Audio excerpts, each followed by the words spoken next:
பிணியும் எந்தனை கண்டால் நில்லாதோட நீ எனக் கருள்வாய். முருகன் உள்ள வந்தா முகம் அழகாயிரும். உடனே நீங்க நினைக்க கூடாது ஃபேர் அண்ட் லவ்லி எல்லாம் போட வேண்டாமா சார், அதெல்லாம் போயிடும். கிருபானந்த வாரியார் முகத்தை பார்த்துருக்கீங்களா? பாமன் சாமிகள் முகத்தை பார்த்துருக்கீங்களா? கண்ணு அப்படியே. இன்னொன்று சொன்னா நம்ப மாட்டீங்க, முருகனுடைய பக்திக்குள்ள ஈடுபட ஈடுபட ஈடுபட நீங்க மனசுல நினைக்கிறீங்கல்ல, உதாரணத்துக்கு இது வேணும் இது வேண்டாம் அப்படின்னு ஏதோ ஒன்று வேணும்னு நினைச்சோம்னா அதே மாதிரி நடக்கும். அதே மாதிரி எள்ளு பிசகாம நடக்கும். என்ன நினைக்கிறோமோ அது நடக்கும். தப்பி தவிர ஏன்னா சபிச்சு விட்டோம்னு வைங்க, யாரையாவது சபிச்சிட்டோம். ஆனால் முருகடியார்கள் யாரையும் சபிக்க கூடாது. நமக்கு எதிரியாவே இருந்தாலும் என்ன செய்யக்கூடாது?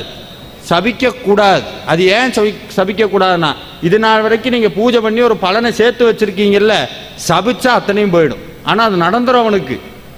எக்காரணம் கொண்டு இருந்தாலும் சொல்றேன், முருகனை கும்பிட்றவங்க, முருகப்பெருமானை பூஜிக்கிறவங்க, வேல்மாறல் பாராயணம் பண்றவங்க, திருப்புகள் படிக்கிறவங்க, வாய் திறந்து யாரையாவது ஒன்று நடக்கும்னா நடந்து போயிடும், நடந்துடும்.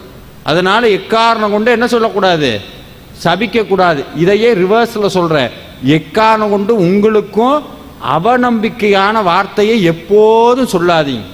இனிமேல் இந்த வேல்மாறலை விட்டு வெளியே போகும்போது யாராவது ஃபோன் பண்ணி நல்லா இருக்கீங்களான்னா என்ன சொல்வீங்க? நல்லா தான் இருக்கும். அந்த தாண்டில் தான் எல்லாம் இருக்கு.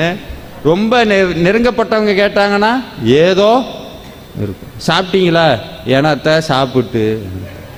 வேல்மாறலுக்கு போனீங்களா? எனத்தை போய் எனத்தை காலு தாங்க வலிக்குது 4 மணி நேரம் உட்காந்து. இதே இன்னொருத்தட்ட போய் கேளுங்க, எப்படி இருந்தீங்க? முருகனர்களால் ஒரு குறையும் இல்லைங்க.